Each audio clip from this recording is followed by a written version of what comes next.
Moving on with our conference now, I would like to draw everybody's attention to my colleague, Lisa Kelly, who has an interactive activity for us to participate in.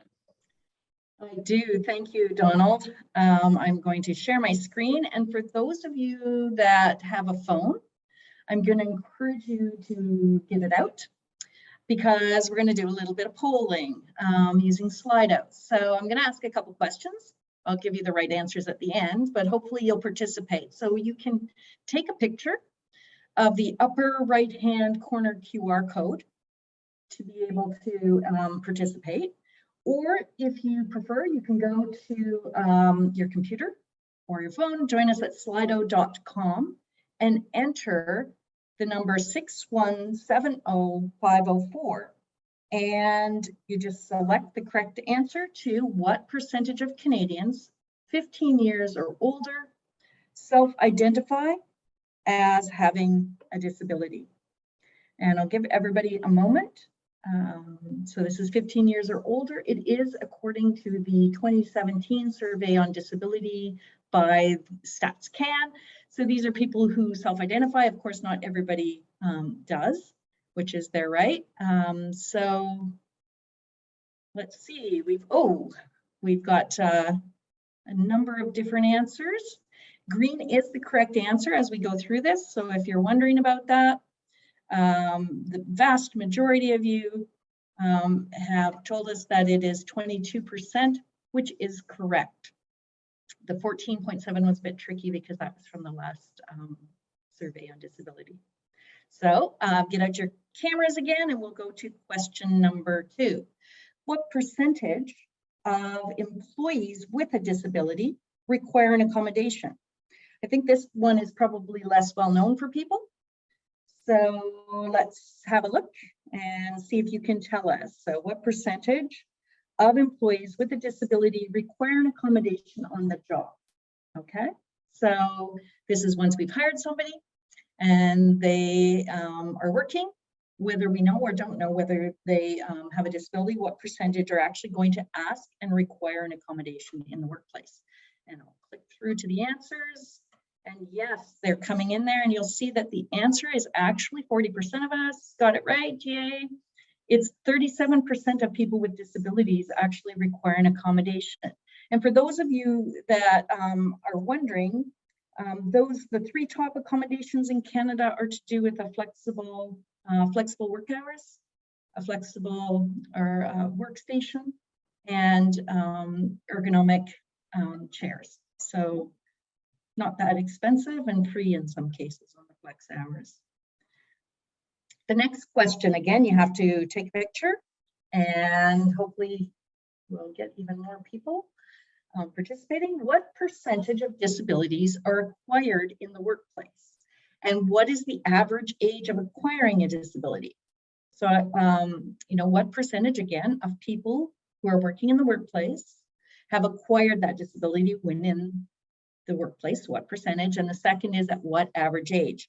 So our options are 22% of people, disabilities are acquired at the average age of 63, 36% at the average age of 55, 72% at the average age of 37, or 83% at the average age of 53. So take a moment. And again, if you don't have a cell phone, you can join us at slido.com and enter the number 6170504. So, this is interesting. So the actual answer is 83% of disabilities are acquired in the workplace. And the average age is 53 years of age. So that may be surprising to a lot of people because, they would assume that most people are born with their disabilities, but actually most people acquire their disability after the age of 45. And most disabilities are acquired. So you think about it, maybe you have some pain and mobility issues, maybe you've had a workplace accident, maybe you've just developed an age-related disability. I love that earlier it was raised the fact that we're all going to have a disability at some point, which is very true. I think that was Jake that pointed that out to us. Okay, we've got a few more questions. So, according to the report, the return on investment, hiring disabled workers, what is the average rate of return for every dollar invested in making an accommodation? So if you invest $1 in an accommodation, you actually get an average rate of return higher. So you're actually becoming more inclusive, you're getting more value, more productivity. So what do you think is the average rate of return for every dollar? $17.10, $28.69, $31.05, or $100? Give everybody a moment to enter their data, and let's have a look. So the actual, and 45% of us got it right. Yay, the majority, $28.69 return on investment. So it's a great deal. So providing accommodations can actually make your company more profitable as well as more productive. All right. What percentage of people indicate they would prefer to give their business to companies that hire inclusively? And Deanne spoke to this so eloquently during the presentation. So again, 15%, 22%, 56%, or 87%. So this is your customers talking with their feet. If given the choice between an inclusive organization and an organization that is not inclusive, where would they prefer to give their business? Well, let's look at the answer. Yes, and the vast majority of us got that correct, 87%. Yeah. So that's really something that we want to think about as we go towards building policies, hiring people, implementing policies, retaining staff, that people really do want to shop and access services and products that reflect themselves and their own experiences. So that means hiring a diverse workplace that can do that. Last question. What percentage of Canadians will be diagnosed with a mental health condition in any given year? 20%, 24%, 33%, or 48%.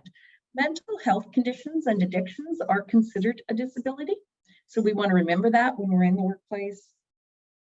And remember, especially given the experiences we've all had during the pandemic and some of the challenges in terms of socialization and seeing people accessing the things we need or want that give us pleasure and enjoyment, that this number is probably higher in the last couple of years. I know we've had some sessions on this on our weekly Honest Conversations. So let's go forward and see that. Actually, in any given year, the data shows 20%, but I suspect those of you that put 33% are probably more accurate, given that, you know, this has been a really challenging couple of years for all of us. So for those of you that said 33, I actually would prefer that answer. I like it, and thank you for participating in our little poll and quiz. I'm going to stop sharing now, and I have the pleasure of introducing one of our partners, somebody who's worked with us closely on the Discoverability Network and is happy. They were happy to provide testimonials. So we're featuring our first one, which is the System Service Manager at WCG for Peel Region. Let's hear from them.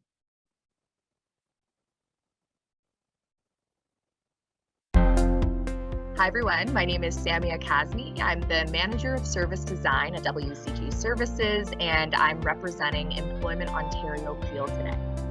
I was asked to make a video on what our organization, what our network does, as well as our relationship with Discoverability's network. So here we go. So whether you're a job seeker looking for work, or you're a local employer looking to hire, or you're a community partner that is looking to branch out and make new partnerships, our experienced network of service providers can absolutely help you. As we move into business as usual, or whatever we want to call it in a post-COVID or post-lockdown world, there is no shortage in people looking for work as well as people looking to hire, right? So there really is just a shortage in resources in finding work, resources in finding people to work, as well as a skills shortage. And that's where we come in here at Employment Ontario Peel. We have a responsive and community-based approach to help employers find the right candidates with the skills, the qualifications, and the right attitude to work.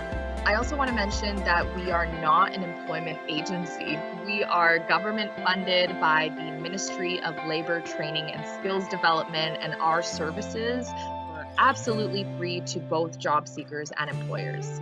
Facilitation of these connections is also done in part through partnerships that we have with local agencies such as Discoverabilities Network. This partnership that we have with DAN, Discoverabilities Network, has been so incredible.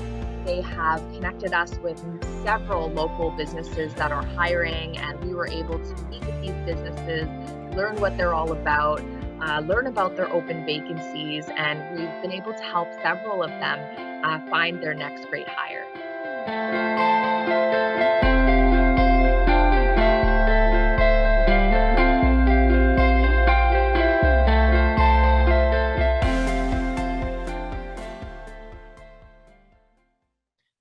Continuing on with our agenda, I have the privilege of introducing our next partner video, this time from the Toronto District School Board.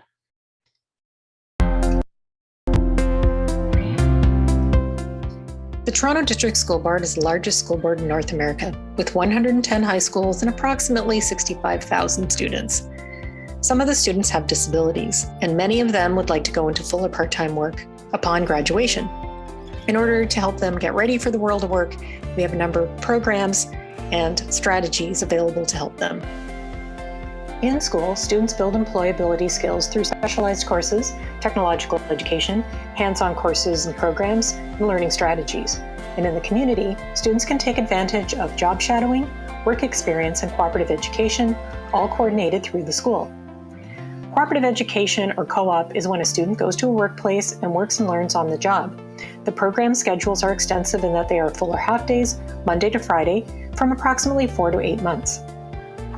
The placement could be in almost any business or organization, and to support both students and employers, we have a number of supports and strategies available, including a monitoring cooperative education teacher, and if needed, we have job coaches and occupational therapists. In a partnership with Discoverability, the school board combines the co-op experience with job searching through the Discoverability platform. Students with disabilities in their final year of high school create a Discoverability profile and apply for jobs. They can use their job as a co-op placement, thereby taking advantage of the school supports for a few months, and then they continue on working after graduation. Or they can use the Discoverability network, search for jobs so that they have a position to transition into after they leave school.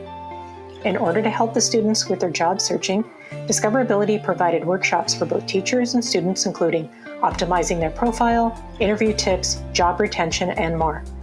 In addition, Discoverability coordinated a highly successful online job fair in which businesses spoke to a large group of students about the current jobs available in their organizations.